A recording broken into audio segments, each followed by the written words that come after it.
আপনারা কি ভেবে দেখেছেন কিছু কিছু শব্দ শুনলে কেন আমাদের মন হঠাৎ খারাপ অথবা ভালো হয়ে যায়? আজ আমি আপনাদের এমনই কিছু শব্দের কথা বলবো। ঘড়ির টিকটিক শব্দ, এই শব্দটি শুনেন।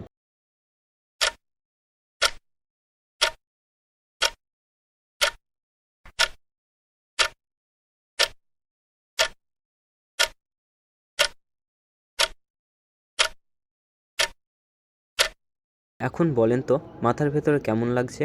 আজ আমি আপনাদের এমনই কিছু শব্দের কথা বলবো যেগুলো শুনলে হয়তো আপনাদের বিরক্ত লাগতে পারে কিংবা ভালো লাগতে পারে। নাম্বার 1, নখ দিয়ে বোর্ডে ঘষা শব্দ কিংবা কাঁচে ধাতব ঘষা। এই শব্দগুলো শুনলেই গা শিউরে ওঠে কেন? কারণ এই ফ্রিকোয়েন্সি মানুষের ব্রেনের ডেঞ্জার সিগন্যালের সাথে মিলে যায়। নাম্বার 2, বৃষ্টি পড়ার শব্দ, আগুন জ্বলার শব্দ, পাখির ডাক। এসব শব্দ আমাদের ব্রেনকে আবার শান্তি দেয়। এই শব্দগুলো ব্রেনকে বলে সব ঠিক আছে। নাম্বার 3, আপনারা কি কখনো ভেবে দেখেছেন ASMR কাজ করে কিভাবে? ASMR ভিডিওতে কেউ ফিস ফিস করে কথা বলে, কেউ ধীরে জিনিসে টোকা দেয়। এই শব্দগুলো ব্রেনের সেই অংশে কাজ করে যেটা নিরাপত্তা আর ঘুমের সাথে জড়িত। আমরা ভাবি আমরা শব্দ শুনছি, কিন্তু সত্যি হলো শব্দ আমাদের মুড ঠিক করে দেয়। এই ভিডিও শেষ হওয়ার পর চারপাশে শব্দগুলো একটু মন দিয়ে শোনেন, দেখবেন কিছু শব্দ আপনাকে বদলে দিচ্ছে। ভিডিওটা যদি ভালো লেগে থাকে তাহলে লাইক সাবস্ক্রাইব করে দিন এবং কমেন্টে জানান আপনার মতামত কি।